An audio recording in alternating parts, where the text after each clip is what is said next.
Wow, I didn't think anybody would be here today because it's raining, and it's a lot more than I expected. Have great expectations, right? Yesterday, I officiated a memorial service here. Someone I hadn't met, I didn't know. And his son had recorded a video of him before he passed. And we played the video at the end of the service here in the sanctuary. And it was sweet. I'd never experienced that before. I never had a video of the person who died in a memorial service. And it was cute because he said, well, I guess if you're seeing this, I'm dead. But, you know, I stood here while it was on. It was only a little over a minute. And everybody in the room was crying. Everybody in the room was tearing. And I had a hard time getting through the rest of the memorial. Thank goodness it was at the end because I didn't know him. But when I see people cry. So you could feel the love. You could feel love's presence in the room. That's a prayer. That's a prayer, holding that feeling of love. If we say God is love, if we're holding that space, that feeling, that emotion, that knowing that love's presence is all around us, that's a prayer. And I share that with you today because we're talking about Unity's fourth principle today. We're continuing this series on Unity's basic principles.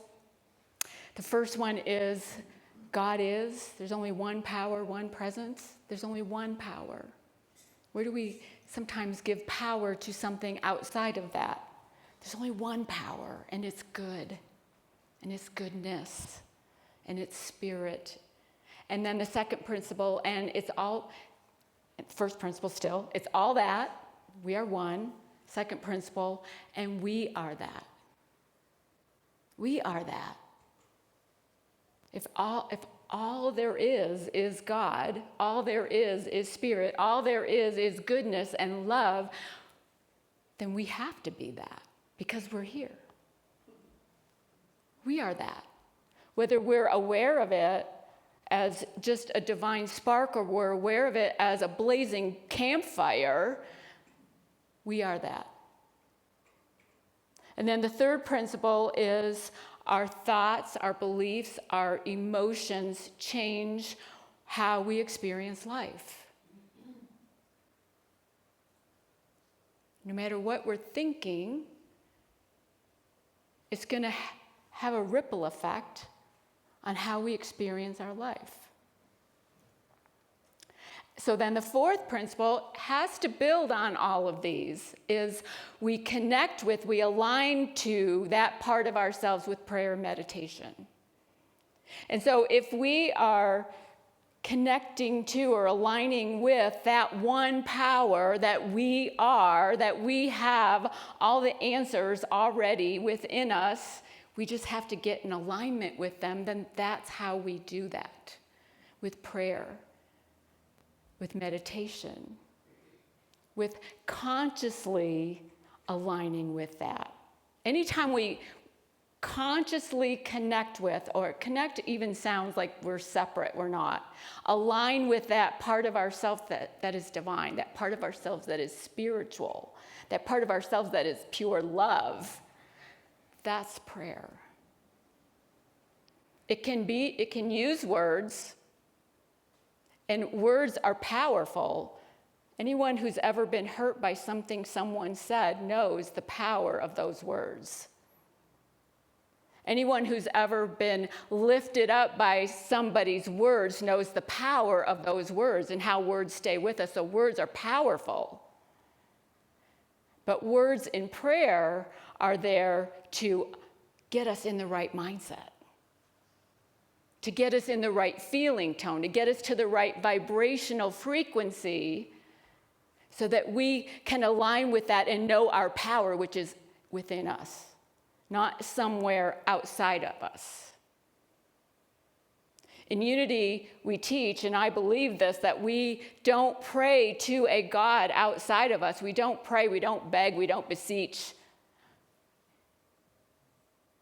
We pray from an awareness of the divine that we are. There's our power. That's our power. And I love Eric Butterworth said, someone would say, well, where does God come in? Well, God doesn't come in because God never left. If God is all there is, God, spirit, divine mind, whatever you want to call it, is already there. And if God is pure presence, any answer we seek is already present. It's already there within us. We just haven't become aware of it yet. It requires faith. But you see how they all work together. If we're going to pray to align with that part of ourselves, we have to first know that that part of ourselves is good. One, we have to know that that's us. We have to know that what we think and what we believe and what we feel is going to change our experience. We have to have faith in that. And then we can align with it. We align with it. It's astonishing. It's astonishment. Richard Rohr says that prayer is an experience. It's not something we do, it's something we be. It's something we are. As the Apostle Paul says, pray without ceasing means stay in that frame of mind. Stay in that state of love. Whatever reminders you need, I have a red thread. It's been on my wrist since July. Stay in that place. Go inside and know for yourself. Go inside and feel that. And it takes practice. It doesn't come naturally, usually. It takes practice and requires faith. Believe that it's possible is half the battle. So I want to invite someone up here to share a story about prayer and faith. To him, it's James Stallcup, who is a licensed practitioner with Center for Spiritual Living, and James has a story to share. So come on up, James. Thank you. Good morning.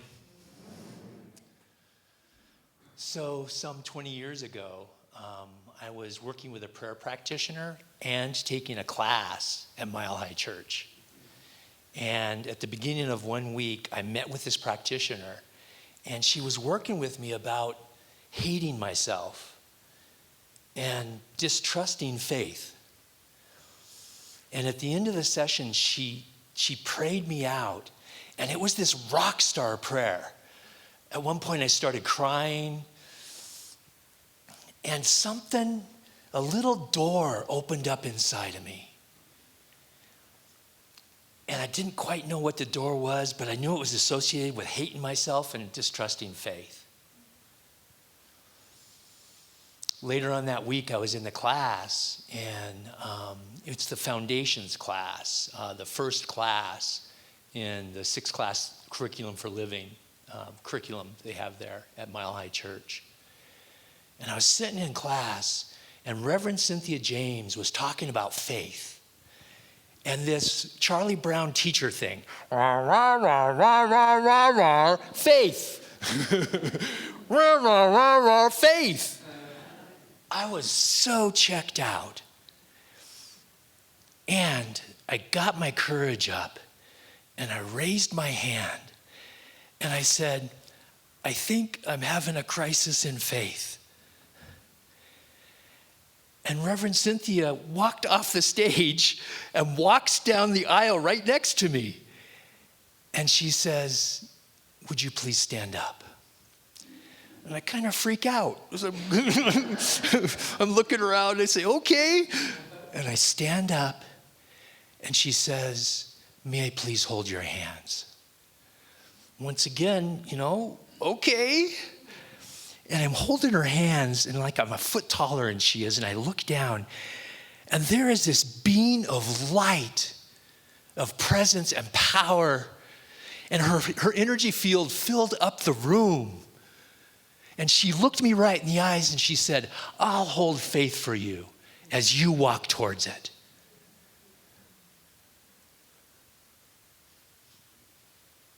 And I start crying.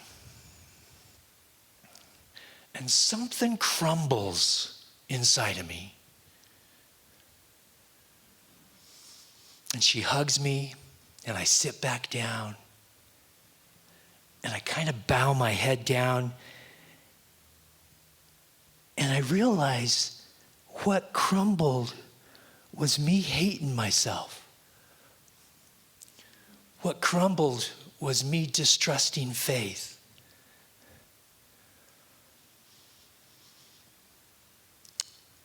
At that point in time, I had a daily spiritual practice. I was meditating, but I wasn't praying much. And I remember Dr. Patty from Mile High Church talking about how when you pray for yourself, pray out loud. And I started doing that in my daily spiritual practice. I started praying for myself. And I prayed for that hate to soften. And I prayed for the ability to have faith. And I realized pretty quickly that the prayer from the practitioner and the stand that Reverend Cynthia took for me and my daily spiritual practice where I was praying for myself all melded together.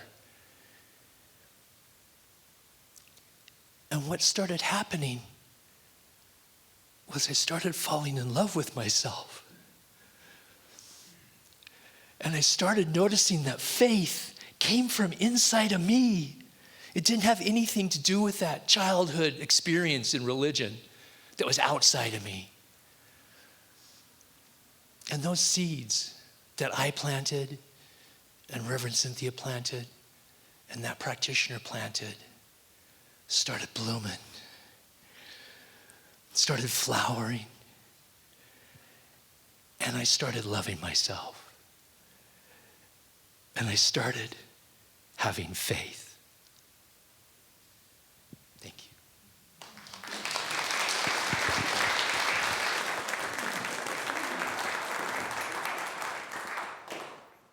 Thanks, James. It's a beautiful story. Faith. Where are we putting our faith? What are we putting our faith in? Vitally important to how we're going to pray or how we're going to use prayer in our lives. I was at a Mary Magdalene retreat in July, and Megan Watterson was facilitating. She wrote Mary Magdalene Revealed, and she was doing some prayers, and it sounded like unity prayers. And people kept coming up to, so she would have a microphone, so there was 100 people probably in the room, and she had a microphone so people could come up and share comments, and everybody that was coming up was just bawling, crying, because they had never heard words like this before. They had never heard that they had the power within them. They had never heard anything affirming their goodness. And it resonated with them. You know it when somebody says something that is true. You know it when you say it out loud to yourself, when it's a truth statement. This one woman said, or Megan had mentioned that she was working on a prayer book, and this prayer book is going to come out. And I'm thinking, should I get up there and tell them about unity? No, it's not my place at that time, did not feel like my place. But I went up to that young woman who was saying, I don't know if I can wait 2 years for your next book to come out. And I went up to her and gave her my business card and said, check out Daily Word. Check out Silent Unity. Check out unity.org. because we have prayer tools. We have people who will pray with you 24/7. Unity, Silent Unity is just now going back to doing 24/7. During the pandemic, they weren't doing the evenings. 24/7 prayers available to anybody that wants to call in. Daily Word, affirmative prayer every day for years, 20 years I've been in Unity. Get Daily Word every day. I get an email. It's affirming. It's affirming who I am. It's affirming who we are as divine beings, that we have this power within us. And in Unity, that's the prayer that we use, not begging and beseeching and asking. Asking in the Bible actually means claiming. And so I had a Unity minister that when I was taking SEE classes at Unity Village, all of his prayers would start with, I claim and affirm. I claim and affirm. We have to claim it for ourselves. It's all there. Claim the good. You hear the saying that, oh, I'm doing this for good. I'm done with him for good. I'm done with that for good. For good doesn't mean forever. It means for my good. So we affirm things, people, ourselves for our good. We affirm our wholeness. We affirm our health. We affirm our power. We affirm that the answers that we seek are already within us. We're just not aware of them yet. Just not aware of them yet. And praying for others is really important. We have 20 prayer chaplains. 20. I couldn't believe it. 20. If you're a prayer chaplain, will you please stand? Let's see how, I don't know how many are here today, but.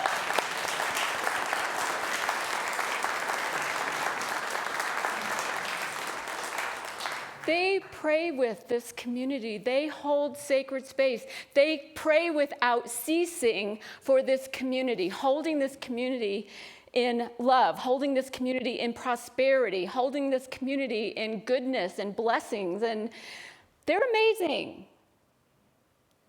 And we have this available to all of you anytime. Anytime. I was watching a little video yesterday of Greg Braden, who's into science and spirituality. Probably many of you have heard the name before. And he talked about how anything that is whole or unified and then disperses, those particles may be physically separate, but energetically they're still connected. They're still one.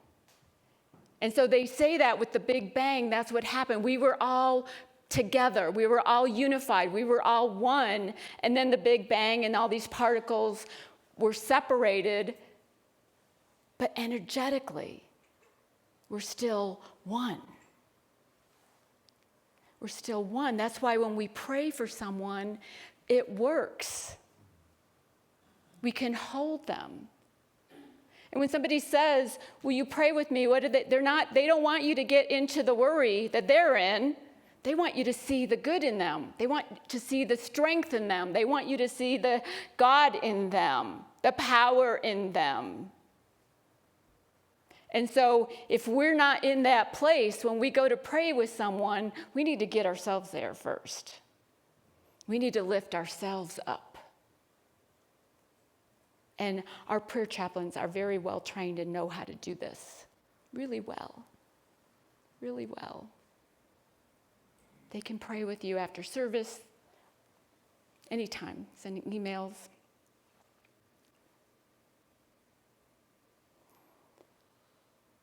The ancients, Greg Braden says in this video, that the ancients said feelings were a prayer. That if you hold a thought of peace and you hold that as long as you can, you send that vibrational frequency out into the universe. And other people pick up on it because of our oneness, because of our, he called it entanglement. That's why praying for others works, but we hold these feelings. Like yesterday in the memorial service, this feeling of love, that was a prayer. We were all aware of this presence. And so we want to hold on to those feelings as long as we can, keep our vibration high. It's not always easy to do. The world will pull us out of it so easily. So we have to practice. We have to practice. I've been following this 5 principles series with the Lazarus Blueprint, which is a 6-step process to healing and inner peace. And I love how it's kind of flowing with the principles. So the first one was turn away, don't focus on the problem. Await readiness. The second one was remove the stone, remove the obstacle, whatever is standing in your way of knowing who you are as a spiritual being, remove that. The third was having great expectations. Expect the best. What we focus on, what we put our expectations on is what we're going to experience, mostly. And the fourth one, and this is all following the story of the rising of Lazarus from the dead in the scriptures. The fourth one is Jesus looked upward and said, Father, I thank you for having heard me. I know that you always hear me. Now, Jesus looked up. He didn't look at the cave. He didn't look at the stone in front of the cave. He didn't look into the cave and see a dead body. He looked up. He got a bird's eye view. He got the big picture. He got to see all the possibilities that there were for this situation. We need to do that too. Don't look at something from just what we're seeing on the surface level. Look at it from a higher level. Look at it from a deeper level. Go within. It's Richard Rohr. Go within. Go inside and know for yourself. Go inside and know for yourself. Deeper, higher, whatever word works for you. See the big picture, all the possibilities. Father, I thank you for having heard me. I know you always hear me. Thanks in advance is a tremendous prayer. Requires faith. Thanks in advance of anything happening is a prayer in itself. Being in a state of gratitude is a prayer. Being in this feeling place of thank you, before anything happens. Saying thank you is wonderful after we receive something, but saying thank you before is faith. It's a prayer. It's a state of mind. And what we appreciate appreciates. What we're grateful for seems to expand. And so be grateful for your healing when you're not yet healed.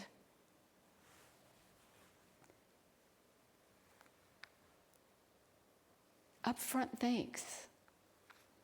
Gratitude.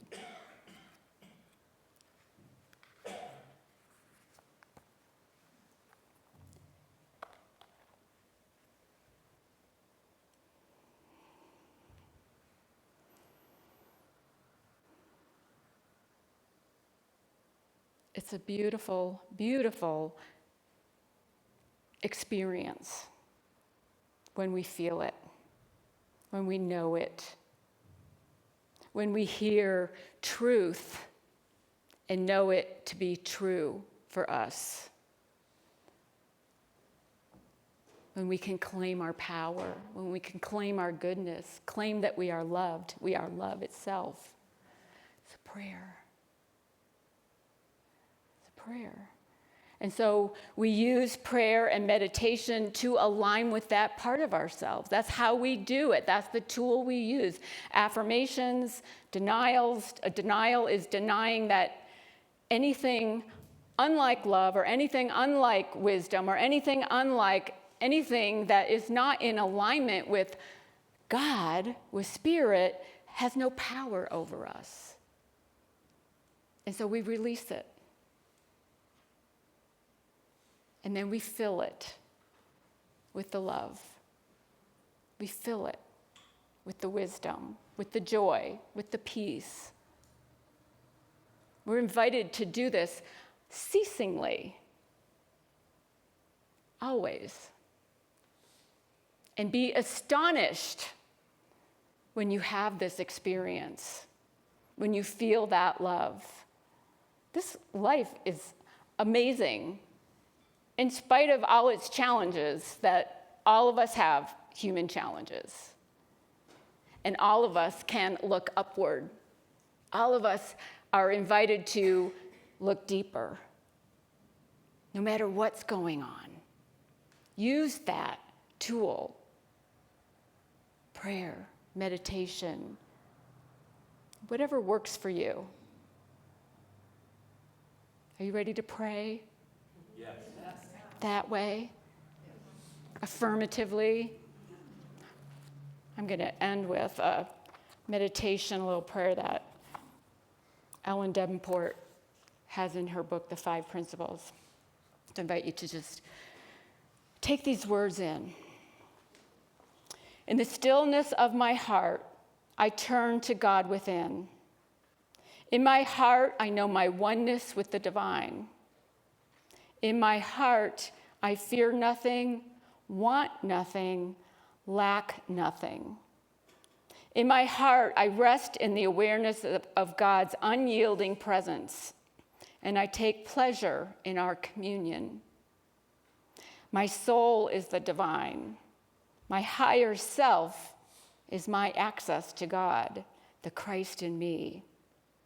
I am an opening for God on the earth, and I let divine light and love flow through me into the world. I surrender to this knowing, to this purpose, and to the blessings that flood my being as I allow the flow of Spirit in and through me. You are that. You are that. Align with it. Align with it. Anytime you remember to align with it, align with it. Namaste. Peace be with you.